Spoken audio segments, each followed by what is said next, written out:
Hi, Christy. I'm just checking to see if you can hear us. Yeah, I'm good. I can hear you. Thank you. Perfect. Thank you.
Yeah, especially as a teenager. Yeah.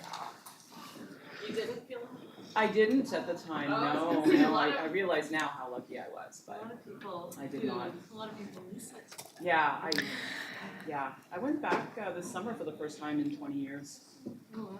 And it was Okay. bittersweet, Yes. but I'm glad I went. I'm gonna show my husband my old stomping grounds. Yeah. It was good, all in all. It's Anyway. Needs some love and supporters for sure. Yeah. Yeah, and then we went to the marina and I felt like I wasn't in Tassels. Yeah. Seemed so, whoa. Did they build it up or something? Yeah, it didn't exist before, and so it's very Modern. touristy, I guess. You can use the back of it. It's gonna get Sure. Yeah, sure. Just take a whole set so that I don't. They're just there if anybody needs them. They knocked down the co-op building. Okay. Oh, are we on? Good afternoon, members. It's 2:00, and I'll call the meeting to order. We do have a quorum. The first order of business is the election of the chair. And does anybody have any nominations for election of chair?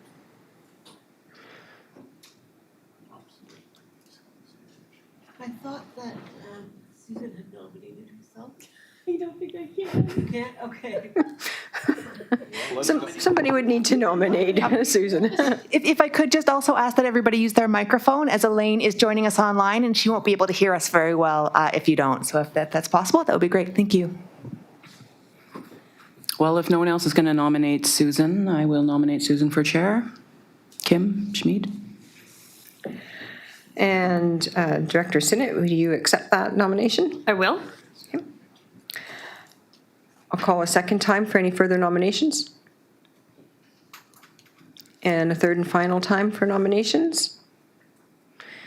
Hearing none, we will declare Susan Sinnott acclaimed as chair, and we will proceed with the election for the vice chair. Do we have any nominations for vice chair? You're happy to do it if someone wants to nominate me. Do I have to press a button? Yep, button down by the right-hand side at the bottom there. Yep, right there. Well, if Apologies, this is Anne Marie Long. I'd be happy to do it if someone wanted to nominate me. anyone else interested? I'll nominate you, Anna Marie. Okay, and Anne Marie will accept that. She's already advised. Is there any further nominations for the position of vice chair? And for a third and final time, any further nominations? Hearing none, we will declare Anne Marie acclaimed as vice chair. And Susan, you can come on up here.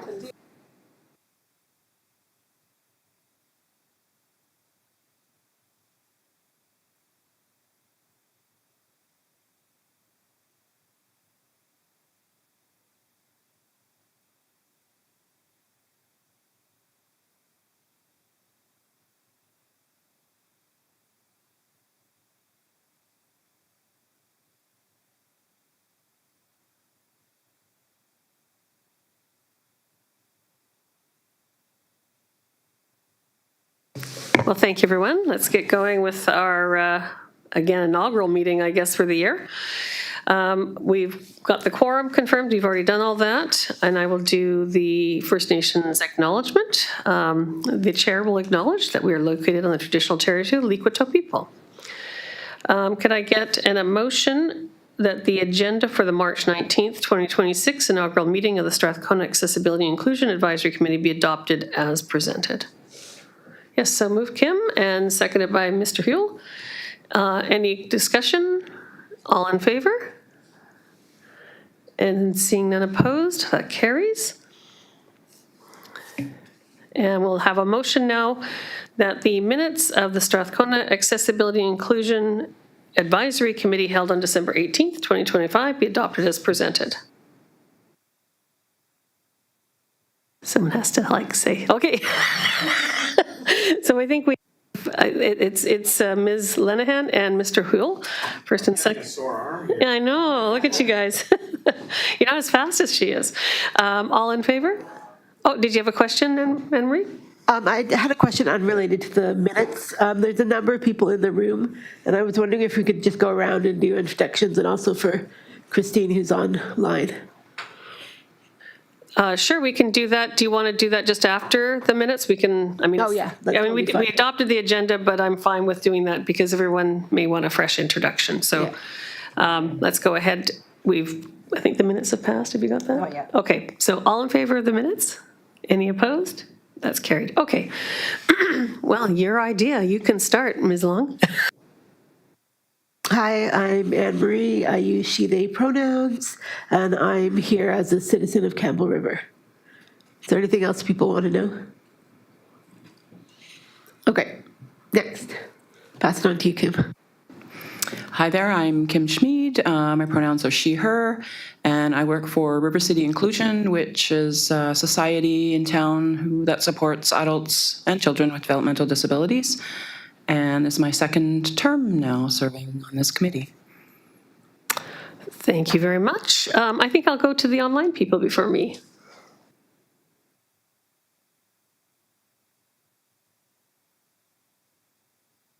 Bonjour, it's Elaine Popov. I'm in Quebec City, and I am the Communications and Engagement Manager for the SRD, and happy to work closely with all the accessibility committee members. Thank you. Christine, would you like to go? Yeah, sure. Thanks. Hi, Elaine. It's great to see you there.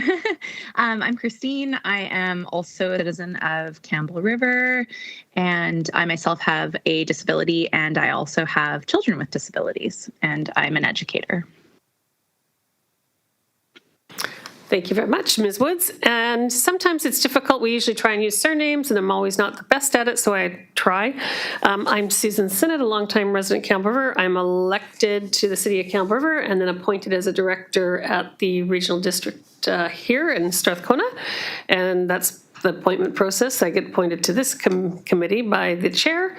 And so here I am, and thank you for the appointment to the chair. I have at least two people in my family with disabilities, and one is neurodiverse, one is mental health. So I have some familiarity with the challenges that go along with accessibility. Hi, I'm Edith Watson, Deputy Corporate Officer for the SRD.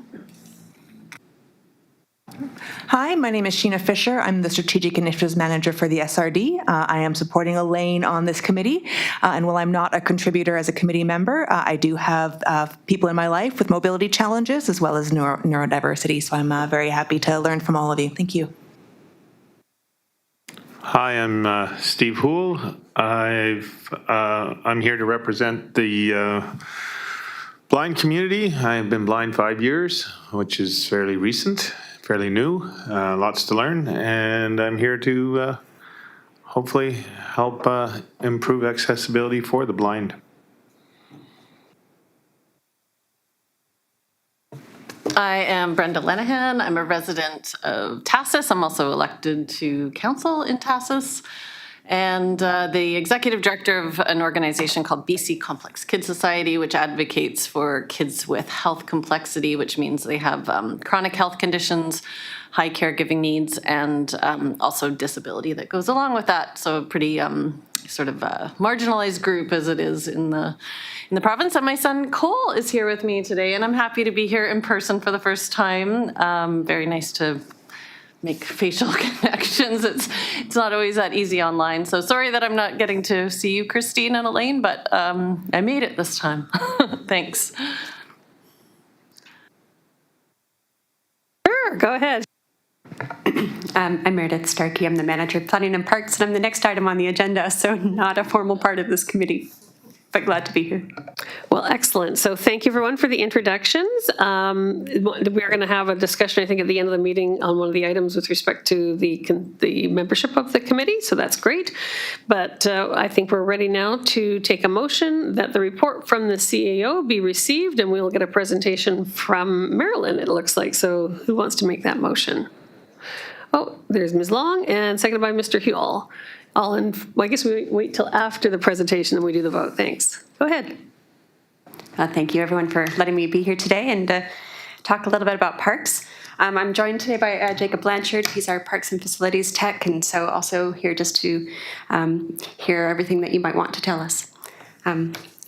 This is really intended just as an introduction to the Parks Department and what we do, but also just to give you an overview of some projects that we have kind of in motion underway, and to think about how this committee might want to be involved in parks planning and design.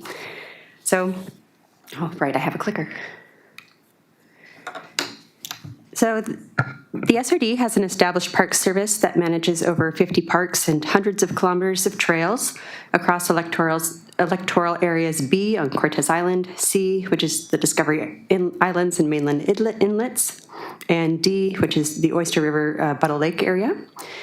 This expansive network features a wide variety of park facilities, from wild spaces with few amenities and rustic trails to the highly developed urban-style parks with sport courts, playgrounds, and washrooms. And the image shown is a map of the SRD region. So our beautiful parks feature a wide range of amenities and opportunities to be active and to enjoy the region. This slide is showing 12 different images from our parks detailing the natural spaces, trails, playgrounds, gathering and resting spaces, fitness equipment, skate parks, sport fields, sport courts, community gardens, beach accesses, active transportation routes, and wharves that comprise our parks network.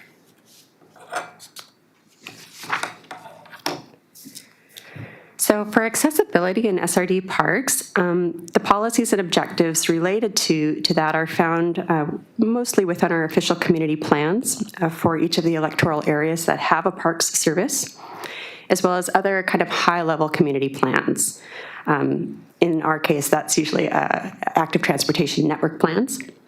So what I've shown here in the slide is we have official community plans and the integrated community sustainability plan for Area C. And in each of these, there are policies and objectives and goal language or vision language that supports accessibility. This is just a sampling. We do recognize that this is a broad value amongst all the communities in the regional district, and so one that we're actively working to promote within our parks network.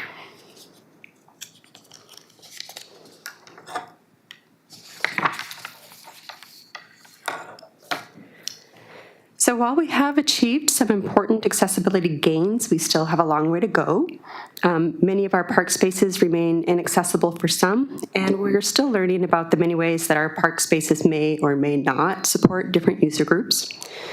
So in this slide on the left are some of our accessibility features, or some of the accomplishments that we've achieved with regards to accessibility, such as the new fully accessible washroom at Hagel Park, the benches that we've added in parks to provide resting spaces, and ongoing efforts to increase the accessibility of our trails, such as adding compacted gravel to increase the accessibility of the Harper Road Trail on Quadra Island.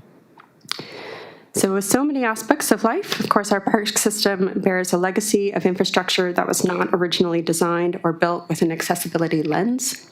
So this image also displays 3 examples of the accessibility challenges that are ongoing for us. Excuse me. So examples of that are that many of our park spaces are in remote or rural locations and remain in their kind of more raw, natural, or lightly developed rustic states that may not be conducive to all users. Additionally, we have a lot of what I've termed here as incomplete connections. The picture that's shown there is so small, but it's this is from Hagel Park, and you can see there's a paved pathway and there's a bench in the image, but the paved pathway and the bench don't connect. So we have a lot of these things where we have done some effort to make our spaces inclusive and accessible, but we haven't really completed that with all of the connections that would be necessary to truly be accessible.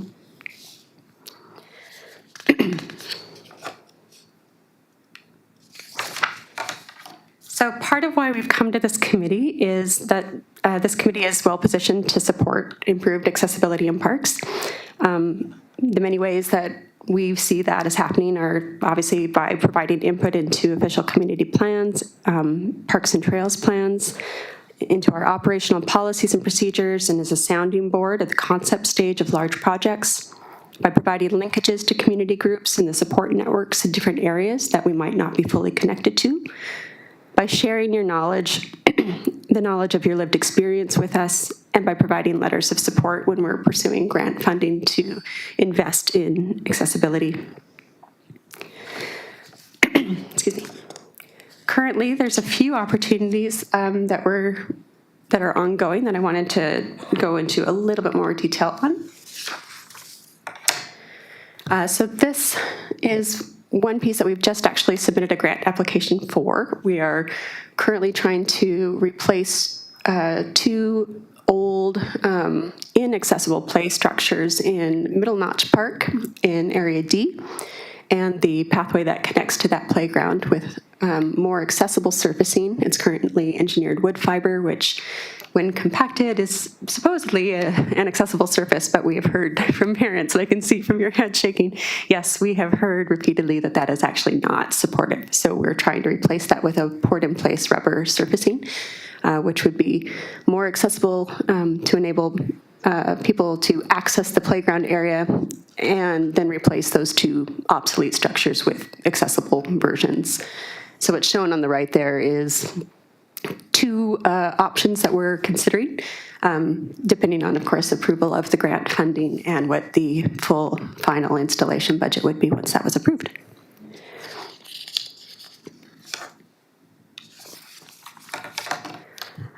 Additionally, we have recently completed active transportation network plans in all 3 of our electoral areas with a park service in areas B, C, and D. The image shown here is cover images of those plans and kind of the high-level vision and goal statements that are embedded within them. Accessibility was a key lens that we applied when creating these plans, and now, of course, as we move forward with implementing the actions within them, that would be something that we would also be applying to how those structures or those investments are designed.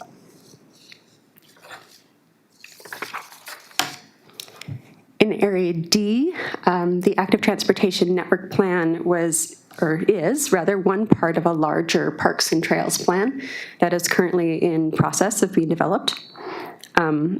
What I've shown here is some draft language related to accessibility and inclusion. Again, that is a primary lens that this plan is being developed with, but also just flagging that that is something that we see this as an appropriate place to put our accessibility goals for the region, and so that would be one of those key inputs that this group could inform, letting us know what makes sense from a policy perspective for parks planning and accessibility. So just to conclude my presentation, ultimately I wanted to come here today so that I could introduce this committee to the Parks Department, and of course, as I mentioned, to discuss how the committee can and would like to support accessibility improvements in parks and in parks planning. One place, of course, that we have started is the SRD has an accessibility plan that this committee was developed. And within that, there were 21 accessibility barriers that were identified, and some of those, of course, are very relevant to the delivery of our parks service.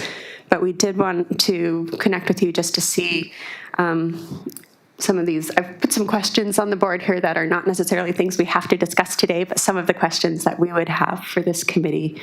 So the top one being kind of beyond what is already identified within the accessibility plan, if there are additional barriers that this committee would like to flag for the park service more specifically, that were not already noticed or included in the accessibility plan. Additionally, what policy guidance this committee would hope to see in parks plans, so parks and trails plans or active transportation network plans, other types of plans that we might do in parks. Following up on that, kind of where you would like to see, if this committee would be interested in the Parks Department coming annually to present to you, to provide an annual update of what our efforts have been to improve accessibility in our parks, if that would be of interest. And if we are doing that, I would definitely be interested in what indicators you would consider meaningful when we're monitoring and reporting out on our progress. And then lastly, just kind of an open question to say, what do you hope that we as parks staff take away from the committee today? So thank you so much for your time, and I'm really happy to hear your thoughts and answer your questions. Thank you. Excellent. Before I turn it over to questions from the various committee members, I just have a question for staff with respect to all the intake that we took in with people raising concerns. Have those flowed through to the Parks Department to sort of go through and see whether there's anything we can truly address? Do you know? I don't have them off the top of my head, so I just was wondering.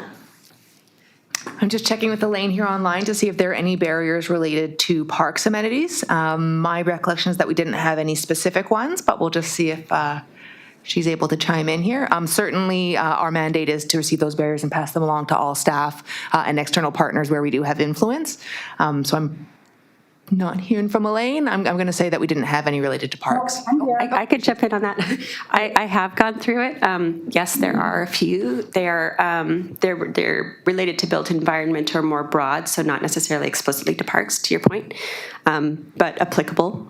So things like appropriately cut curbs for access from parking areas, and considerations for the built environment with regards to wheelchair accessibility and path standards.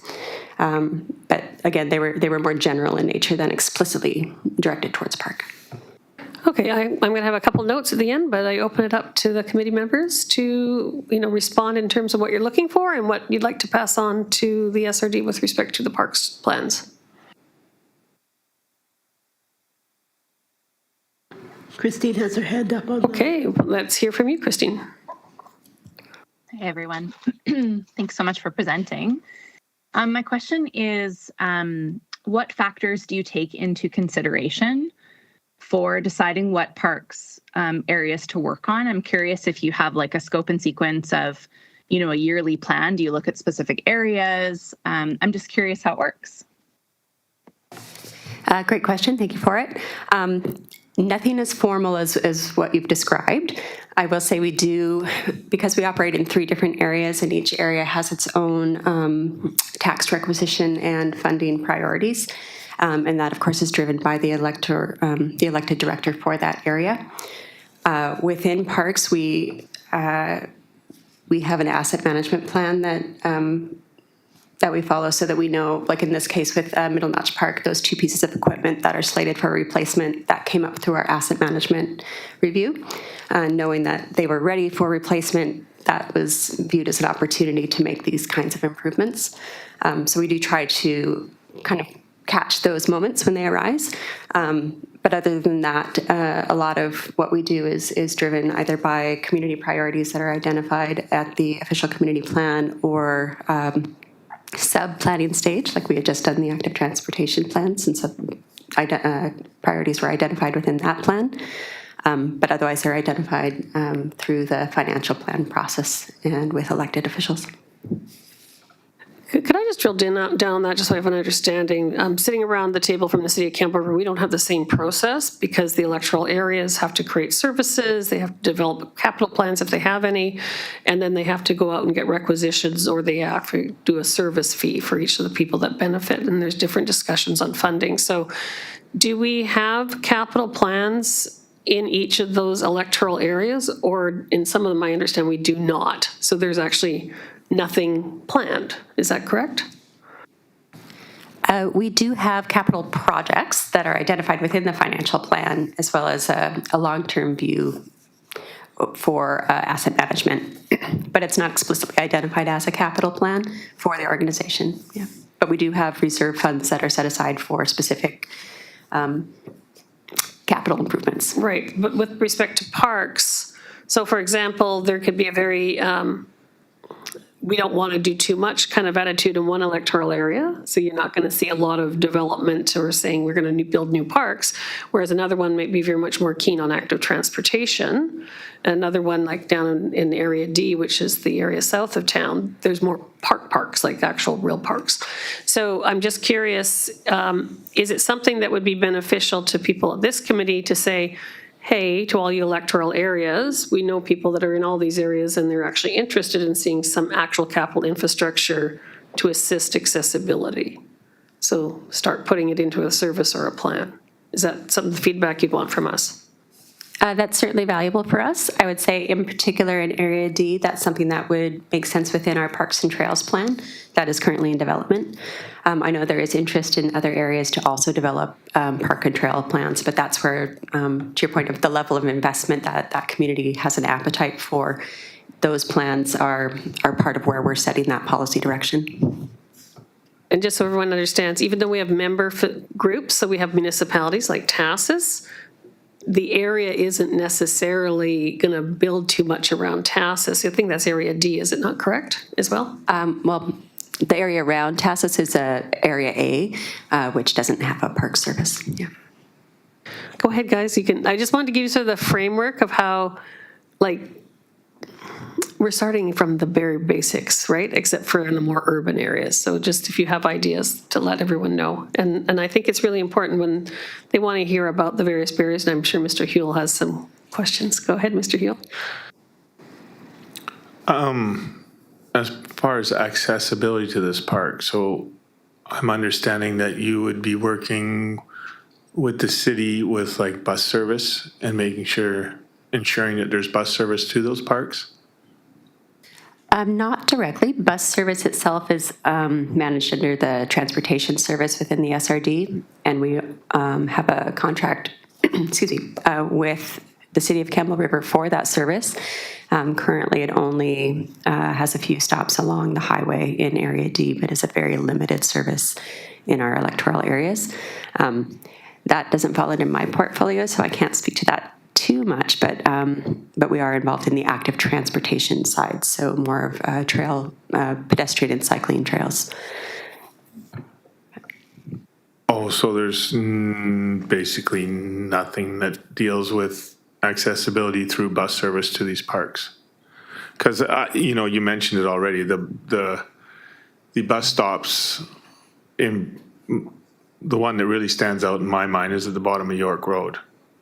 There's a blind corner to the north, there's a blind hill to the south, and there's a bus stop on the east side of the highway. How does anybody access that? They want to come and play in the park. How do they get to the bus safely? And we do include it only insofar as it, in our active transportation network plan, ensuring that we have active routes that connect to bus stops. But the bus stop locations themselves are outside of our purview. But yes, absolutely. That is one of our key considerations in the active transportation network plan for Area D, where those bus stops are, is how people connect from the bus stops to other destinations. Yeah, Steve and Sheena here. I can weigh in a little bit as I did oversee the transit portfolio and have been working with the Ministry of Transportation on a transit study along the Highway 19A corridor. So as Meredith mentioned, the buses only run up and down the Island Highway, and that's generally to create a connection from the Comox Valley Regional District up to the city of Campbell River. We have fairly low ridership in the numbers of like a busy bus stop is 4 people getting on or off a bus a day. So we don't really have evidence of the ridership to sort of expand that bus network. It's also quite expensive to do so. So there is a bit of a cost barrier there.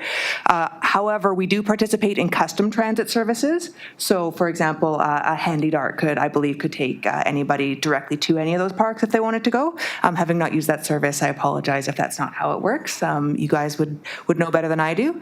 And as far as the placement of the bus stops, that is being evaluated. The Ministry of Transportation is very, very reluctant to provide formal crossings across Highway 19A.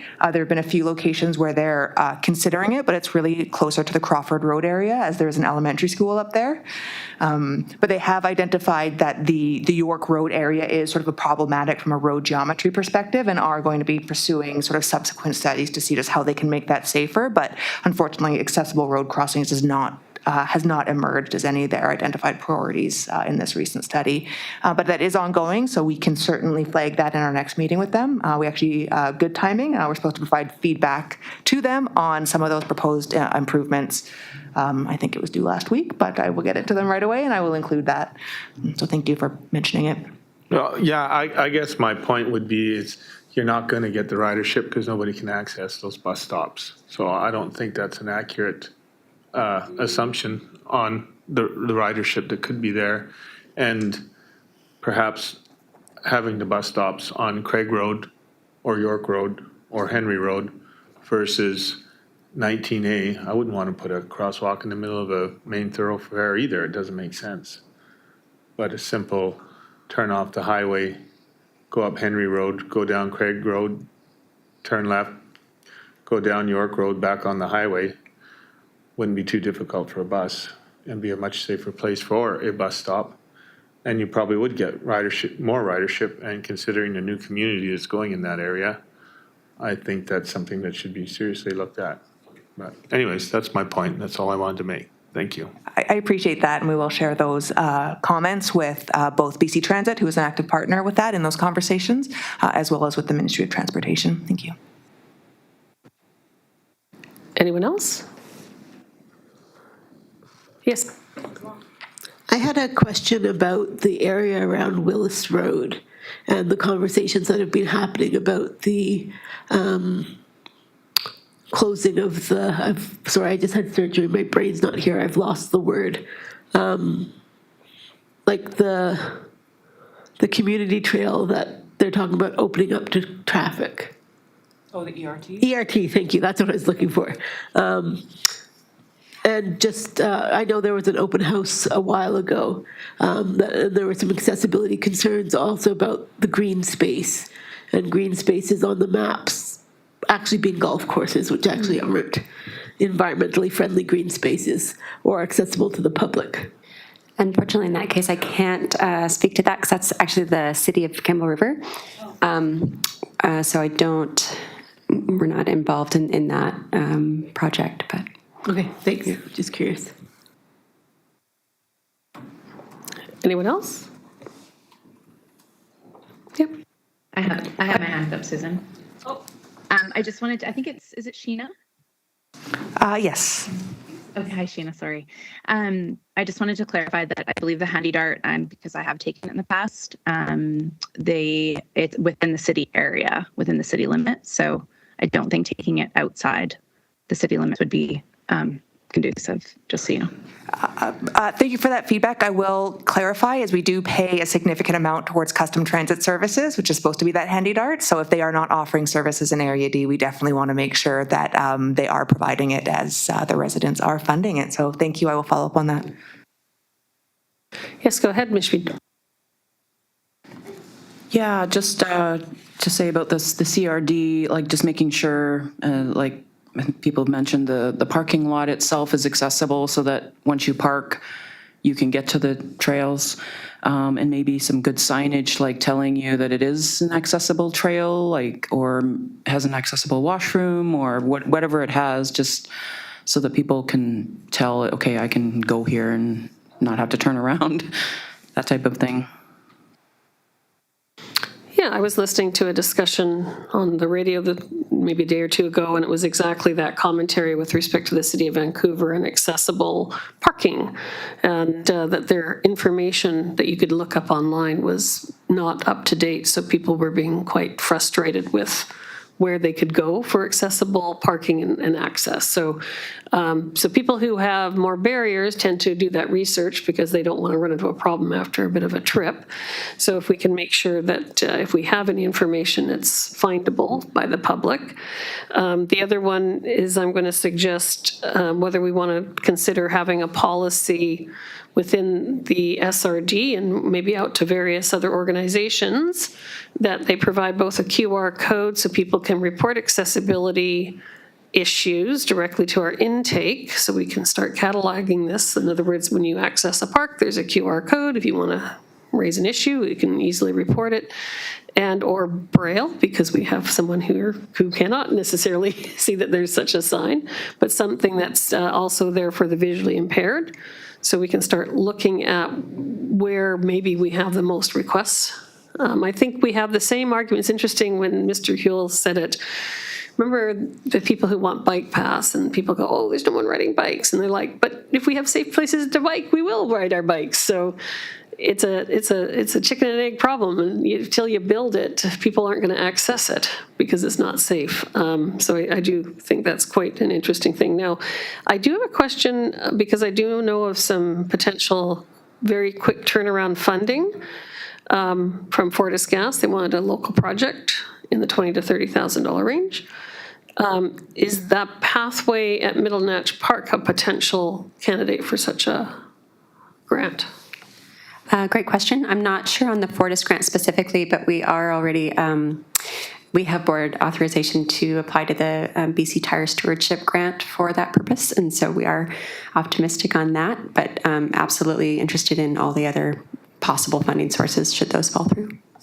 I only say that because it's a relatively quick turnaround, so they're willing to spend the money in the next 4 weeks, potentially. So if there was anything that you have that you could put forward, that would, a call to Fortis and their representative who does government relations, they may have a potential project in the local area, so that would be great.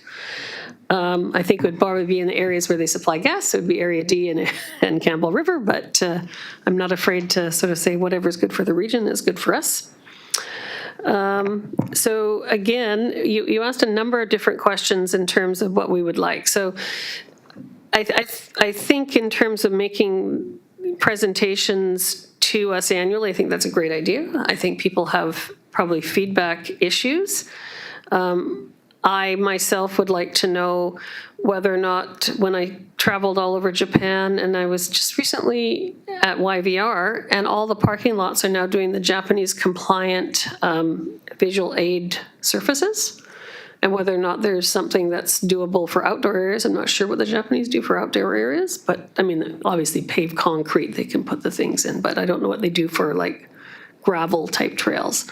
But I know from listening to Mr. Huell speak, he says even if you have edging that helps, right? Like if you put something on the side, then there's something to follow. And I noticed in one of the photographs, you had a gravel trail, but there was a bush overflowing the edging. So I'm like, that's not a helpful thing for someone who's visually impaired to have some impediments.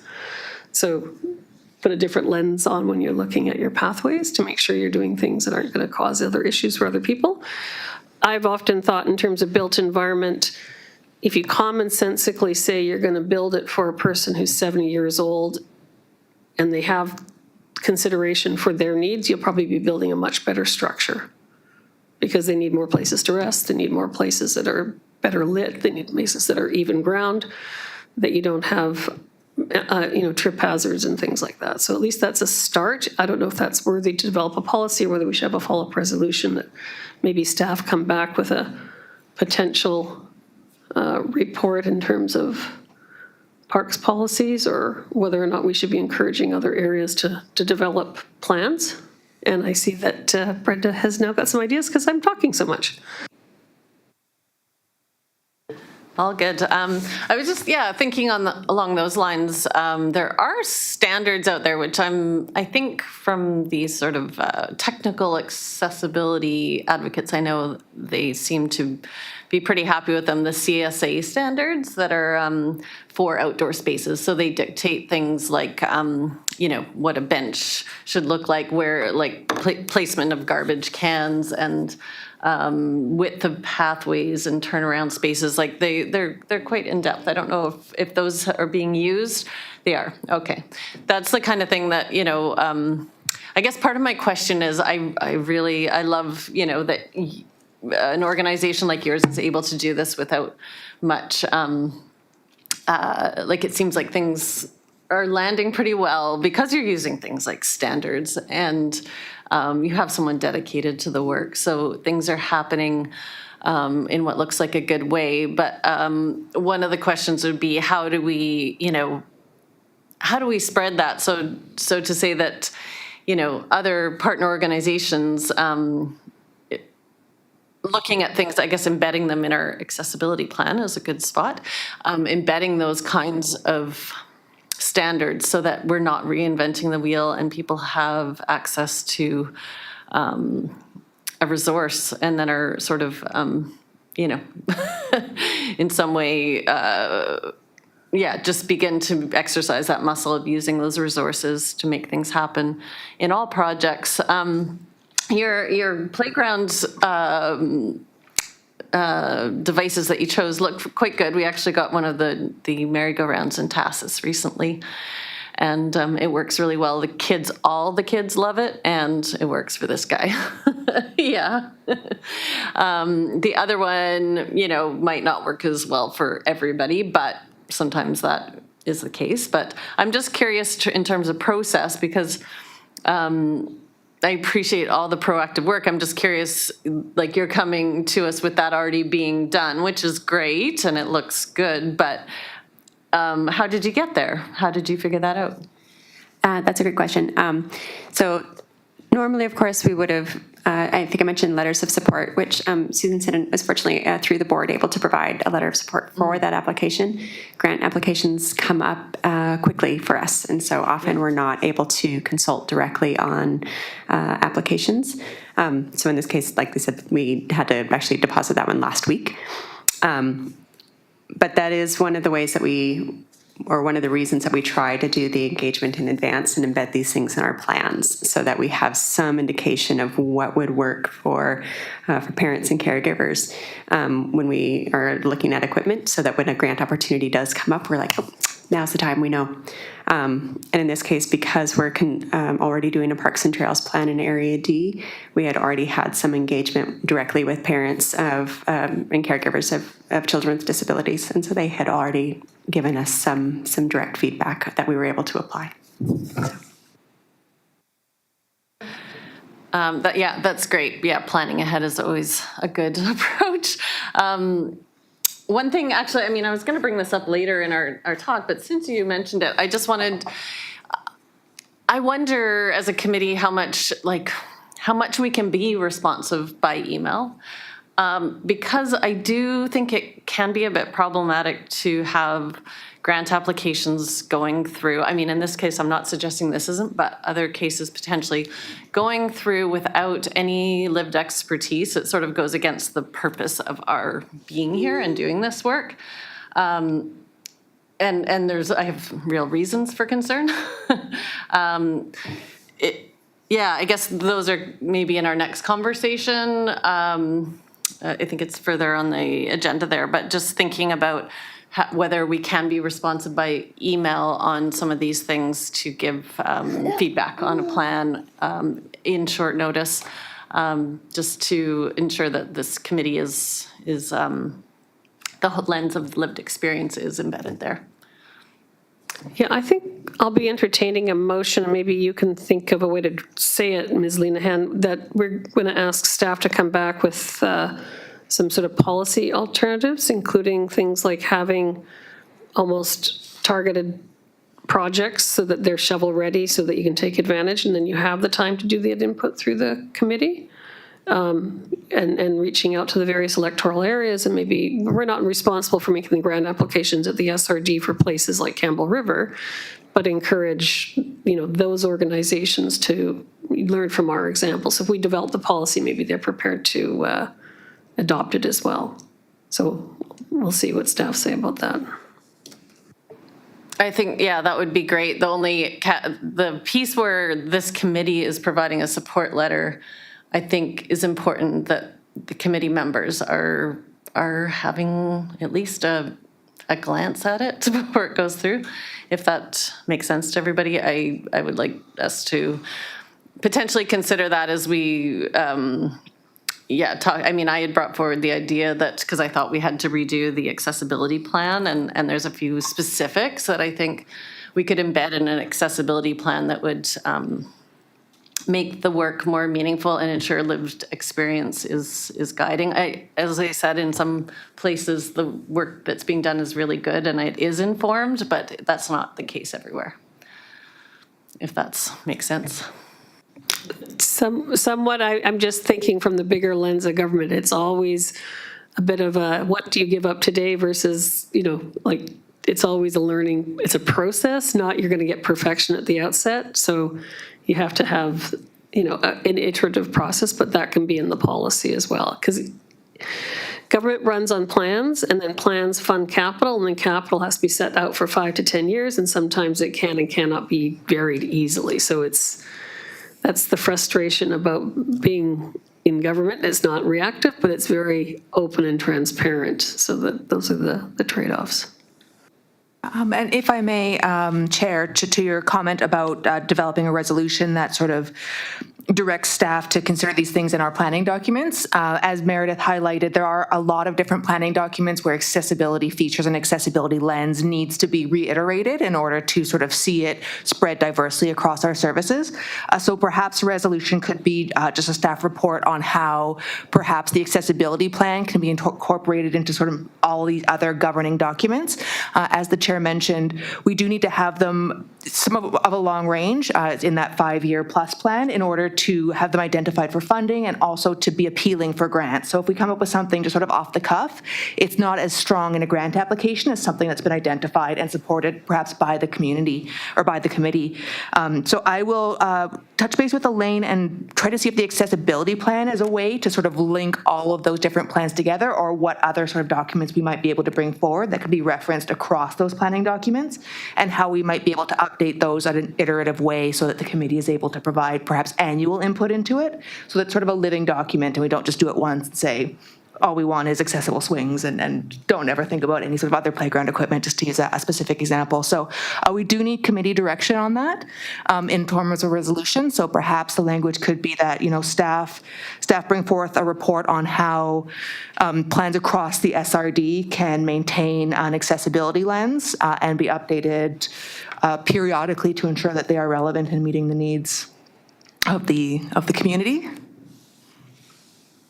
Or if anybody would like to change that or add to it, or somebody could say here, we do need sort of formal direction from a committee member. Yeah, the only thing I'm thinking of is besides existing plans, because there seems to be some areas that do not plan always, but maybe they should be planning, because some of the areas have like gas tax funding and there's some, needs to have plans to sometimes spend that. And I would encourage them to create these small plans, even if it's for elderly or other groups that have issues, because they do have funds set aside and they don't have the plans yet. So it's a little bit broader than just the plans we have, but also to encourage certain rural areas who haven't thought about this to maybe find ways to incorporate at least small projects. Do we have wording now that works? So it was the motion would be we would like we have to do it. First of all, we got to call the receipt of this report. Are we done discussion on the report now that we've got here? So all in favor of receipt? Okay, and then you want to make the motion, Ms. Lenehan, to the follow-up? Or do you want me to say it out loud and then you would make the motion? Sure. I guess, are we talking about embedding something in our accessibility plan? That's what you're proposing? No, this is a policy which would, my understanding from staff, the initial motion was that staff report back on how we can have the various plans of the SRD, across the SRD, look at the accessibility lens provided by our plan. The review of our plan is set on a timeline, is it not? I believe so. Yeah. So there's nothing that stops us from bringing ideas forward, but it's going to be a certain time. So basically report back from how the plans across the SRD can have an accessibility lens. And my addition was, and to encourage areas that don't have plans to consider accessibility needs.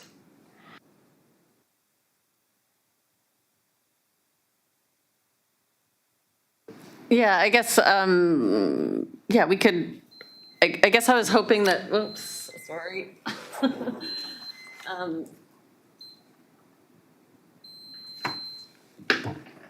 I was kind of hoping we could have more of a discussion further down the line about even local implementation of accessibility plans, but that couldn't be a separate discussion than this one. This is about a policy specifically for the SRD, to have an accessibility lens embedded in all of their planning and to encourage partner organizations to do so as well.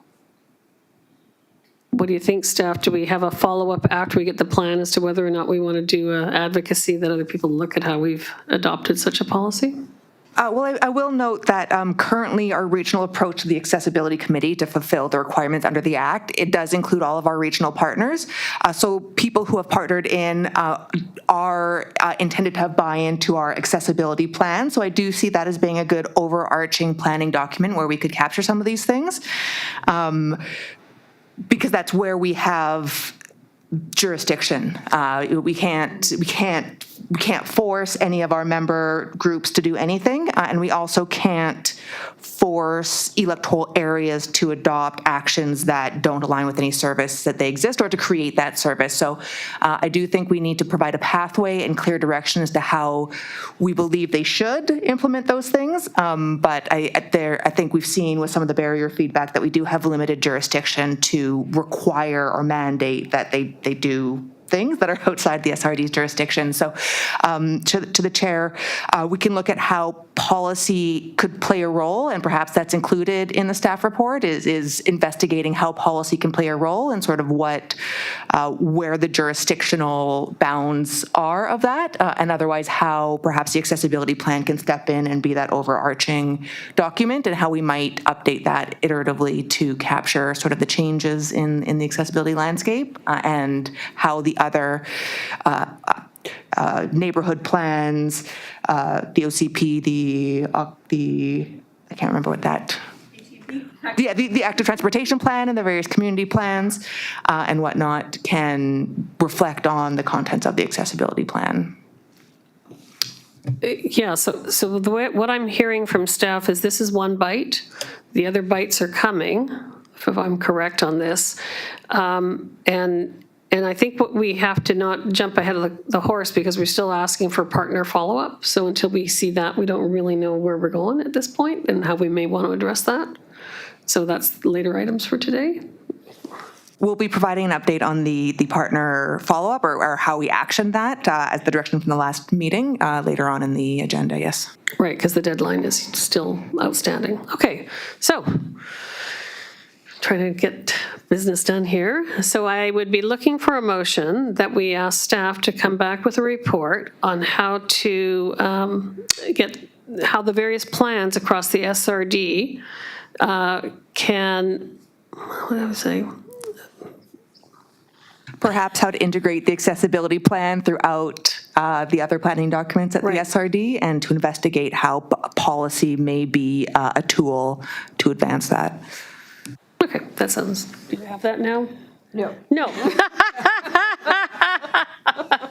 Because our ask then has to go to the main board and then they have to approve that. Is that not correct? So we have to be pretty clear what we're asking for. So we're asking for a staff report on how the various plans across the SRD can integrate the accessibility lens that comes out of our plan and create policy that could, what was the last bit? Support implementation. Support implementation. Okay. Do we have a mover and a second? Do we have a mover and a seconder? Yes, we have Brenda, and a seconder is Ms. Long. Okay. Whew. Any further discussion? I just wanted to add, because I did actually speak to somebody at the accessibility secretary provincially at some point about similar, and they pointed out that that Squamish was the only community that has an accessibility policy separate and aside from the plan, because I was questioning whether that was like something people were doing to ensure this lens. But so if there was an interest, looking at Squamish might be of interest. There could be others now. That was 5 or 6 months ago. Excellent. I'm just going to say, it's really hard when you're local government to get these things to work all together.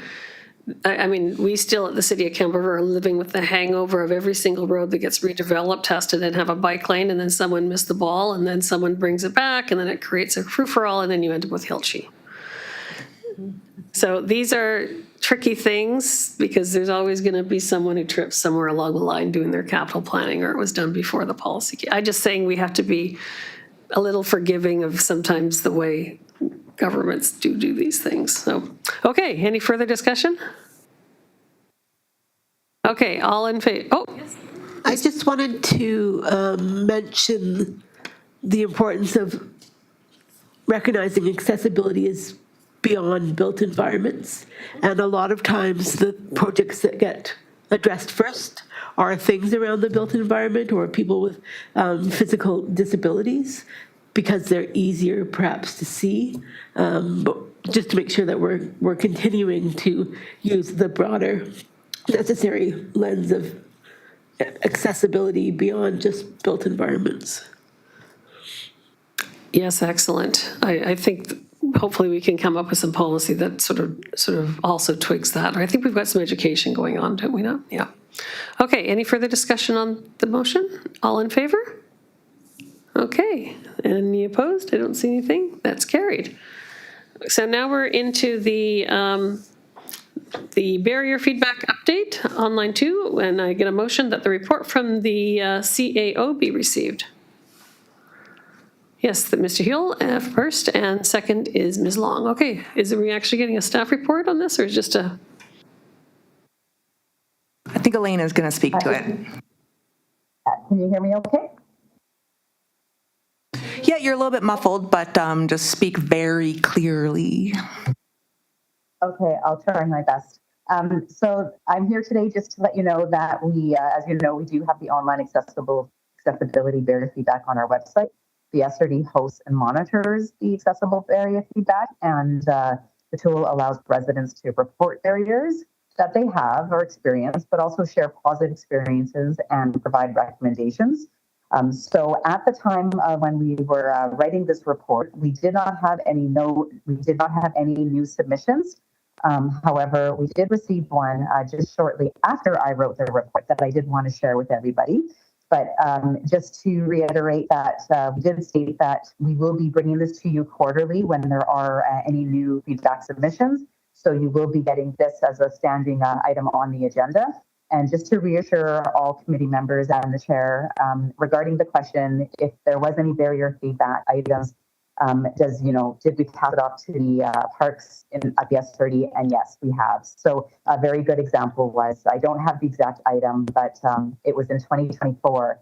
There was an actual item on the that we did receive as barrier feedback, and that did help create our Area D parks and planning. We were in communication with Meredith on that one. So most definitely, when there are barrier feedbacks presented to us, we do share with the departments of our organization or pass it off to our partner organizations to follow up. Just to remind everybody regarding our awareness tool. So we did do a wonderful, did some wonderful videos at the Campbell River Film Festival. That was quite a success. And I have reached out to the individual members that took part in the interview, as we are creating some social media reels that we will be using to promote the accessible barrier feedback online. And that will be showcased on our social media channels as well as throughout the region. So I just wanted everyone to know about that. And I think it's really important right now just to share a very good news story with you all, as we did receive as I said, a barrier feedback online that was submitted after I wrote the report. And this is just a prime example of, working together with staff, how we can move things forward and make things happen. We did receive barrier feedback about a pedestrian crossing. I'm not sure the exact area, but the actual signals were not working. If anything, they were working the opposite that it should. And this gentleman did bring this to the attention of different organizations, the City of Campbell River, as well as the Ministry of Transportation. And he mentioned that he wasn't seeing any movement. So just, through the barrier feedback, I was talking with Sheena and sharing that Sheena had a meeting with the Ministry of Transportation 2 days later. And so it's amazing how, you get someone right in front of you and you talk about what's happening, things can happen. So Sheena, I would really love it if you could share our success story here with the group. Sure. Thank you, Elaine. So the feedback was that at the intersection of Roberts Reach Road and Highway 19A, the chirps and cuckoos were reversed, which if you're not familiar, Steve, please jump in if I get this wrong, but the chirps mean that you can go perhaps east-west, and the cuckoo sound means you can go north-south. I might have those reversed, but the sound specifically, Steve, if you want to jump in and clarify that. To be honest with you, I don't particularly use them because often the sound gets drowned out by louder vehicles. But speaking with a mobility instructor who operates on the island, unfortunately, there's no consistency from community to community on that. So honestly, I couldn't tell you which one is if a chirp is supposed to be east-west or north-south, because like I said, there's inconsistency from Campbell River to Courtenay to Nanaimo to Victoria. So, yeah, I don't know what to say to that, but you're right. Well, that is maybe took the wind out of our sails a little bit, but anyway, so a gentleman reported that the chirps and cuckoos were reversed at this intersection. He had reached out to the City of Campbell River, who referred him back to the Ministry of Transportation, as Highway 19A is a ministry-owned road. And as Elaine mentioned, I was meeting with the ministry, and I also worked with them quite closely in my previous role as engineering services manager. So I just reached out directly to my contacts there, and they have since had their electrician out and have reorganized that correctly. The same gentleman also said that the buttons weren't consistent at the intersection of Dogwood and 2nd Avenue, and I have reached out to the transportation engineer at the City of Campbell River, and she has initiated contact with that gentleman and also started some follow-up. There's an explanation about buttons being replaced and certain buttons being obsolete, and so trying to figure out what the new button selection would be. But at any rate, we were able to elevate that concern, and I believe it's being addressed by the city. Can I just Yeah, speak go a ahead, little Mr. bit? Yeah. It's nice to hear that that's been addressed, but one thing I have noticed with some of this current infrastructure, some of the newest stuff is on the corner of Alder and Hilchey. And all four corners, one button vibrates like it's supposed to, the other button doesn't vibrate, and the other button on the other corner is barely vibrating. So I don't know if it's the initial setup that's no one's taking the care to do the initial setup. But yeah, I've found, that it just seems like this is brand new equipment and hasn't been properly set up. So, and I probably don't travel as much as the gentleman that you were speaking about. Another one is by the Ironwood Mall, and the button it barely vibrates. So a lot of people are blind through diabetes. Through diabetes, you get neuropathy in your limbs. And if you got neuropathy in your fingers, you're probably not going to feel it. So anyways, there's just a lot of inconsistency among the whole community and the little bit that I've been around. So I would suggest we take someone from the transportation and go around and make sure that everything is set up properly. The equipment's there. Let's set it up properly and let's use it to its full potential. If I may just add on that, Mr. Houle, we talk about a lot of things at this table, and while I don't know that it is necessarily the forum to raise everybody's concerns, we're inherently going to have those conversations, and I'm wondering if it's worth making a motion that items that are brought up through discussion of the staff reports be added to the accessibility barrier feedback list so that we can then refer it out to the partner organizations. I don't necessarily want to take all the time of this meeting to run out those lists. It is still ideal for people to report those, but as they do come up naturally in conversation, I think there might be a good process that we just are directed to take those items and add them to the barrier feedback list. So if anybody agrees with that or supports it, we'd love to hear from you, and perhaps somebody could make that motion or support the language, and we'll make that happen. So we're still on discussion on receipt, just so you know. If we want to make that motion, we'll have to vote on receipt. So is there still discussion on receipt of what we have here? Okay, all in favor then? Any opposed? Okay, so someone can make a follow-up motion with respect to the request. Yes, go ahead, Ms. Lehan. Sure, I'll make the motion that, is this for always and ongoing, that I would, so that in an ongoing way, as barriers are reported at this table, they will be entered into the barrier feedback tool. Is that to suggest that that will be done at this end, or that, okay, not that we will do that, okay. Yeah, so again, the motion is, as barriers are brought up at this advisory table, they will be entered by staff into the barrier feedback tools to ensure they're captured and actioned or responded to. Do I have a seconder? Okay. Any further discussion on the motion? I was just, okay. Oh, sorry. I was just going to add a barrier that I parked in the loading zone today because there was a service vehicle in the accessible parking at the front of this building. Of course. Okay. Maybe we could, I'll talk to people about maybe having a round table at the end, because I think we all can probably add 5 or 6 every meeting. All in favor of the motion? Any opposed? That's carried. Thank you very much, you guys. I think that's a great idea, actually, because we do have that learned experience here. Can I ask a question about that tool? I mentioned it to folks who've never heard of it. And I think part of why we're not getting a lot of uptake is people don't know it exists. Is there any plan to do some advertising? You mentioned using some of those videos perhaps to raise awareness of the tool. I think that was part of the last report, but go ahead. Yeah. So Elaine is the manager of communications and engagement, so I'm sure that she will take that feedback and come up with some avenues. I know we have promoted it through our SRD channels, but maybe we don't have the same viewership as some of the larger municipalities, so perhaps we can partner with the member organizations to also ensure that's being promoted across their platforms. It's a great suggestion. Thank you. Absolutely, and just to add to that, Anne-Marie, we're always welcome. You're always welcome to offer suggestions.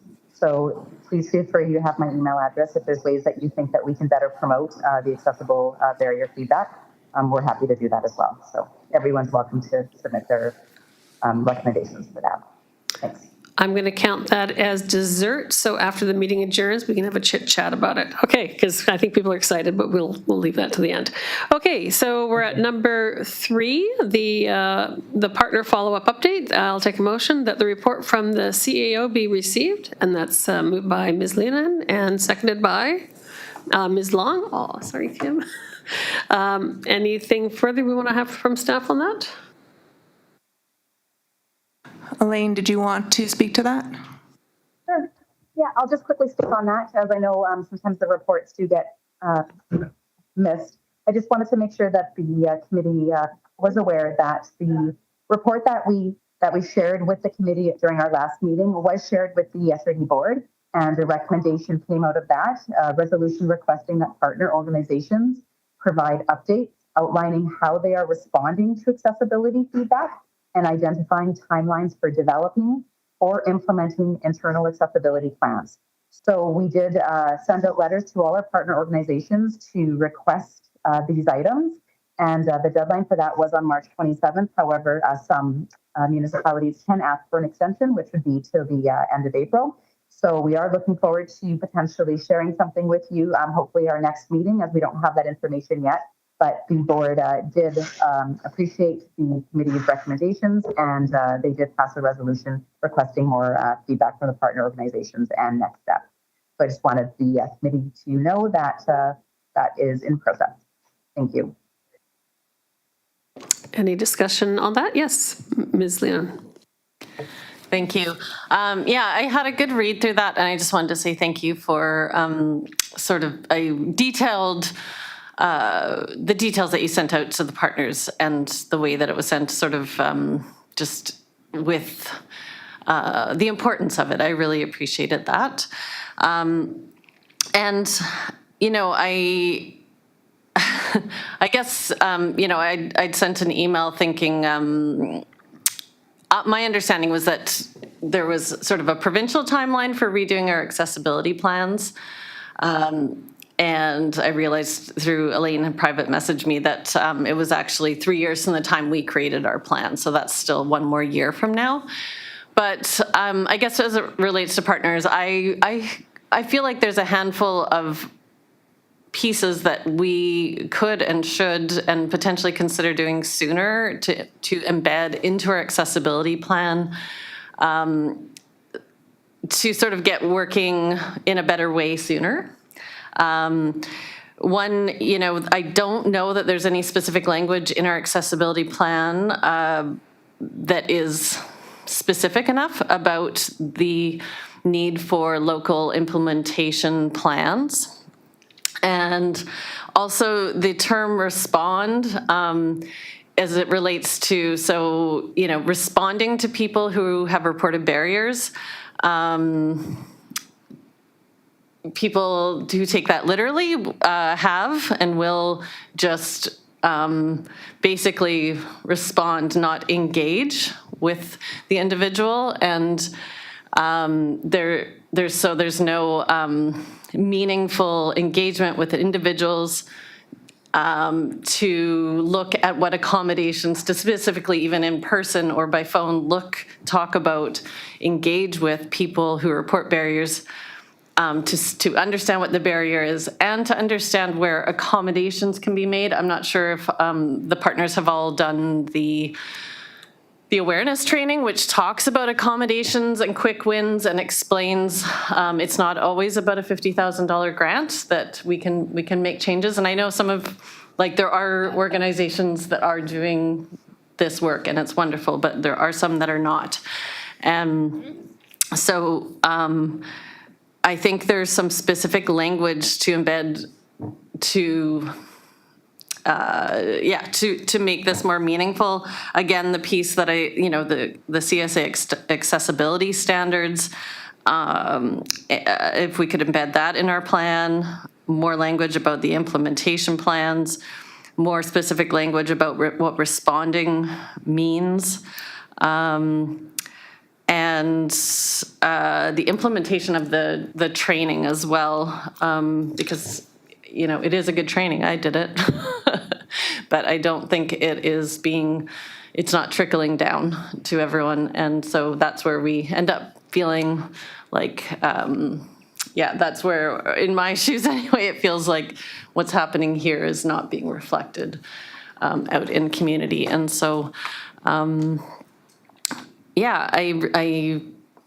I just wonder if that's something that we could discuss doing, is updating the accessibility plan, maybe not a complete update, but an amendment this year and an update next year, something like that, to make some meaningful changes. Thanks. Okay, any further discussion? Okay, all in favor? Any opposed? That's carried. I think we're now to the schedule of meetings, are we not? So has everyone had a chance to look at that? So I'll take a motion that we receive the report from the CAO on the schedule of meetings. Yes, okay, Ms. Schmidt. And seconded by, Mr. Huel. Any discussion? I know it's been very hard for us to make the meetings, so I know that they're giving us a schedule. We do try and have 4. We haven't been able to do that, so that's a real problem for us. So is there anything right now that's an issue on that schedule? Okay, seeing none. Okay, well, all in favor? Oh, yes, go ahead, Ms. Leon. Sorry, I just wanted to point out that I did see an email from one committee member that couldn't make it today, and I don't know if they've given feedback, but it sounded like it was working hours, but I don't know if that's, just whether that. We only received the email saying that she couldn't make it because it was working hours. We weren't advised of that when we sent out the emails for polling the members. However, circumstances might have changed and something came up for her within her work environment that she couldn't get out of. Oh, okay. Okay. Okay, all in favor of receipt? Any opposed? That's carried. There's a subsequent on that the proposed 2026 Strathcona Accessibility and Inclusion Advisory Committee meeting schedule attached to the March 11th, 2026 report from the CAO be approved.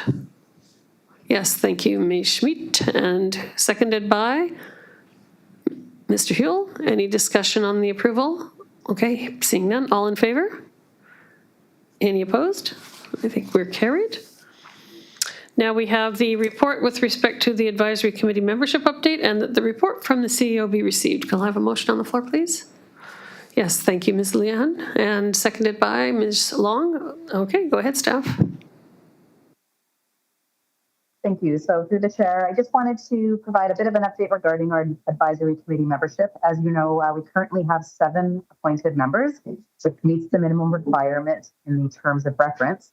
However, as we know, maintaining quorum can be difficult when members are absent or vacancies occur. So expanding the membership can improve meeting attendance and enhance the regional representation, and of course bring more additional lived experience perspectives to the committee. So there are 2 options for the committee to consider. One would be that the Strathcona Accessibility and Inclusion Advisory Committee maintain the current membership of 7. Or option 2 would be that we expand our membership up to 12 members. And if this is an option that the committee should choose, we would contact the 5 individuals who previously submitted applications to determine if they are interested in serving on the committee or if something has changed on their end. And then if additional members are required, we will do a recruitment process throughout the region and hope that we can get more of a regional approach to our membership. Okay, does anyone have any questions about this? I had a couple, but go ahead if anyone has any questions. Yes, go ahead, Ms. Leon. Yeah, just thinking about representation that those 5 individuals bring, because I wonder if we put it out more broadly to start with. I mean, I guess I would choose that we increase our membership. Just how we increase it would be a question in my mind to sort of look at geographic and sort of diverse representation on the committee.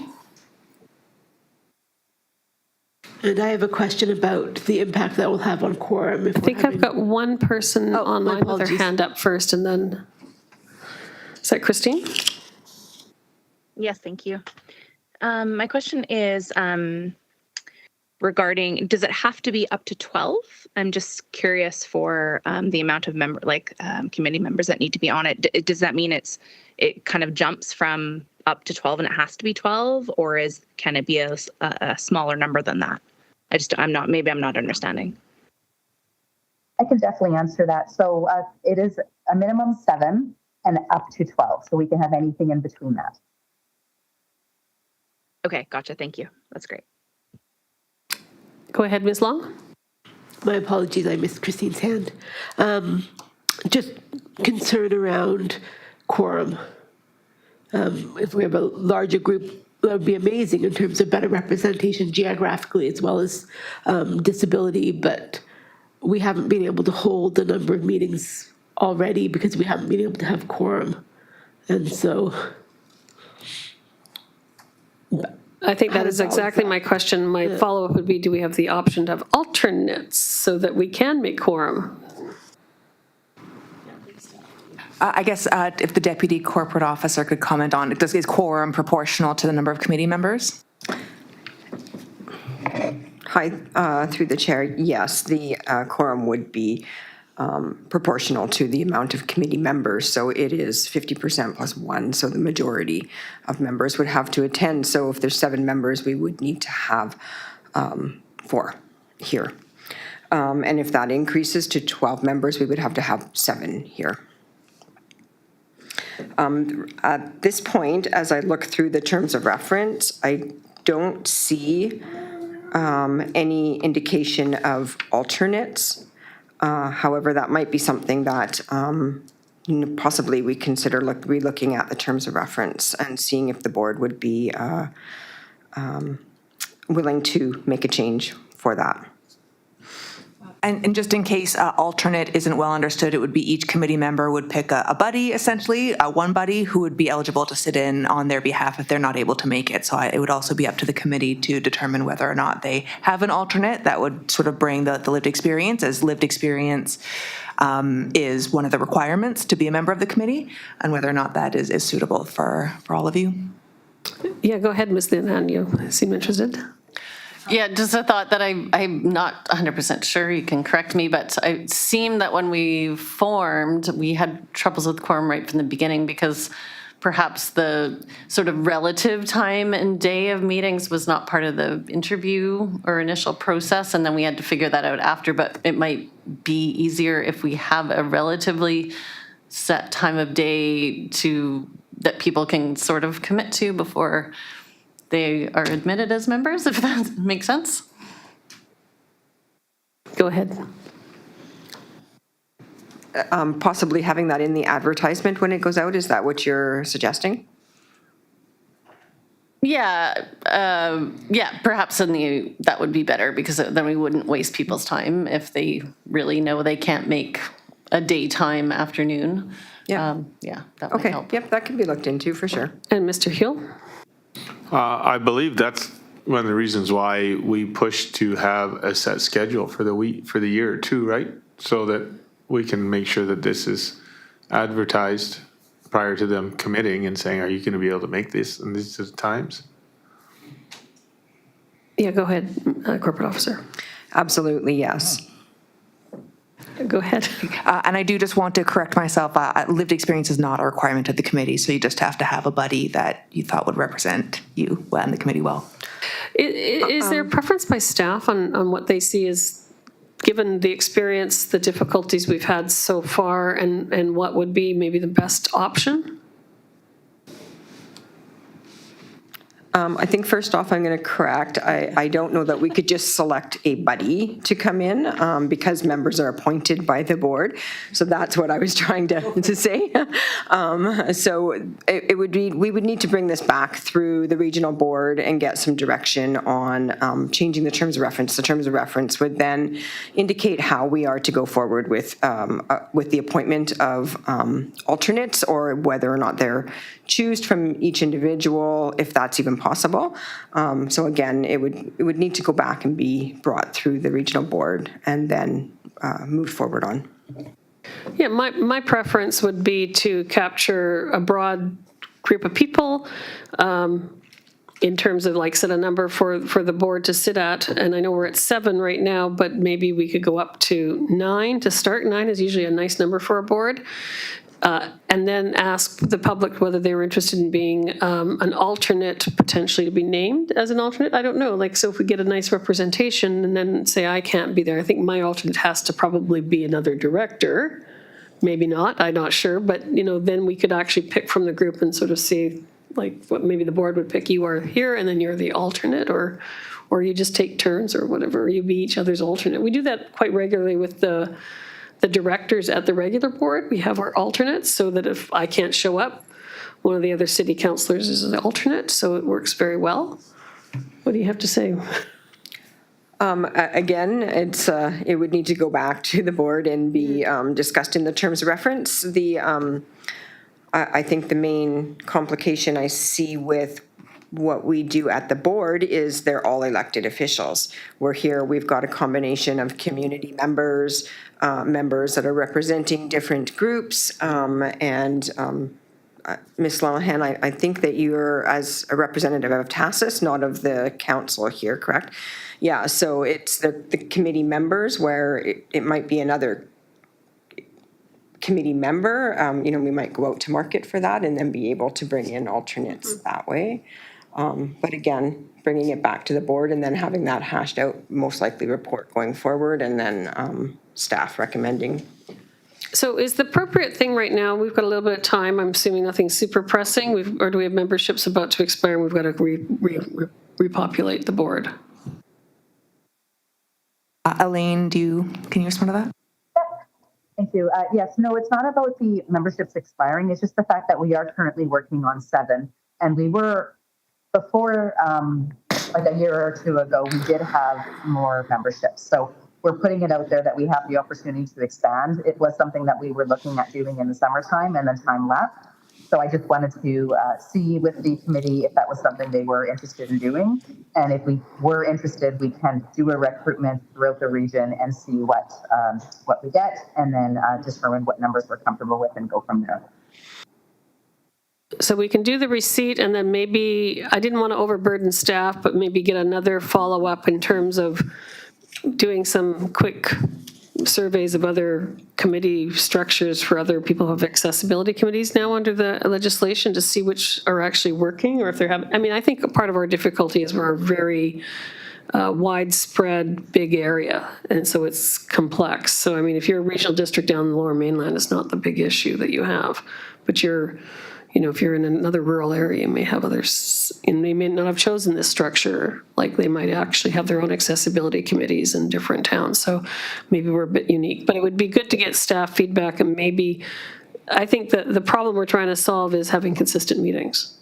I think at the end of the day, that's what we're trying to solve. So I would, after we do the receipt, maybe we can put it back to staff to come up with a couple options that could be addressing that issue. We could absolutely do that. One option could be to go out for recruitment just to see what sort of feedback we get. I think that would help guide the options. For example, if we pick an option that is we want 12 members and we want each member to have an alternate and we only get 2 people interested, then we may have done things in a process that might not be as efficient. And also just knowing that there's only 3 more meetings this year. Perhaps it's do the recruitment, see who's interested, and then sort of formulate our plan based on that. Or certainly we could take the chair's approach and do a study first beforehand. I'm also going to say, I wonder, this is a fairly in-depth kind of committee, and I know people might not think that, but I don't know whether it's consistent with there's any honorariums or remuneration, at least for attending, because I think that does encourage people. You travel, I'm assuming, but there might be something we have to do on top of that. But I'm just throwing it out there. Okay. Any further discussion? Yes, go ahead, Ms. Long. I just wanted to support that acknowledgement, because a lot of people in our communities are underemployed or unemployed, and that might help recruit people with lived and living experience. Okay. Yes, go ahead. Oh, we got Ms. Leahan. Sorry. That's okay. It's Lenahan. That's all right. I wanted to support that as well. In fact, I believe that I reported that as a barrier. So there, we can work on that one. I think that's important. And I do think the time of day issue, I think that my instinct is that if we just recruit with a relative time of day, that we'll be more successful with getting quorum. If we sort of say we're going to meet generally on Thursdays, generally around between 1 and 5 or something like that.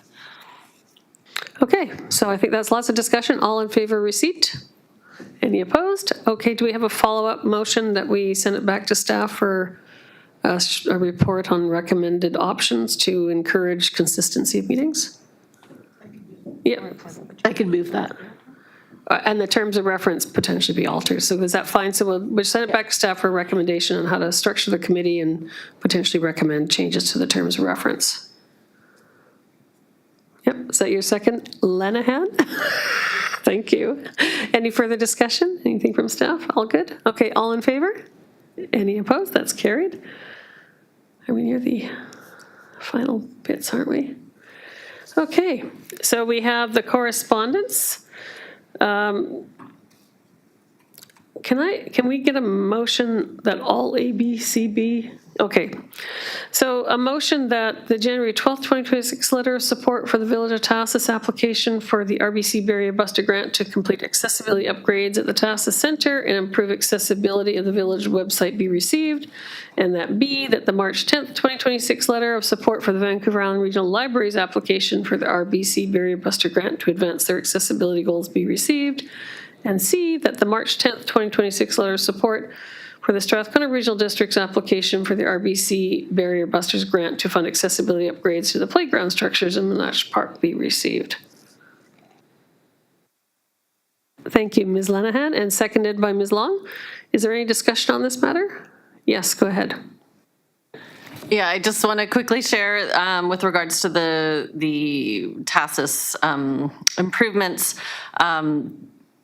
I did, as a counselor, support that in the end because I wanted to, I wanted something to happen, but the reality is those are not specifically removing barriers for people in town. Part of it is there's going to be some upgrades to the height of the toilets and some grab bars put in at the rec center, but there was other upgrades that I recommended, I proposed, I did significant work. I brought forward quotes even and justifications and community. I brought together a group of people in town, and instead they chose to update the website, which will be good, but that is not removing any reported barriers for people in town. And there's significant barriers for people in town, and so that's just one of those places I did, like I said, I did end up supporting this as a counselor because I wanted at least some barriers to be removed for people, but it was a very disappointing process that went back and forth many, many times and was a huge attitudinal barrier in itself, the process. And that's where I have concern about support letters being provided without our input, because it's possible you could support something that is actually not being supported at the community end, not knowing exactly how it relates, or we could, somehow tie things, especially in communities where funding is very limited, tie them to removing barriers that exist for people in town. But that's just, I just wanted to share that example of sort of why I have concern about us supporting all accessibility improvements, because this was a really, really, really difficult process. Thank you. Okay, anything further?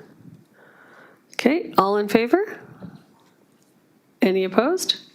Okay, hearing none opposed, that's carried.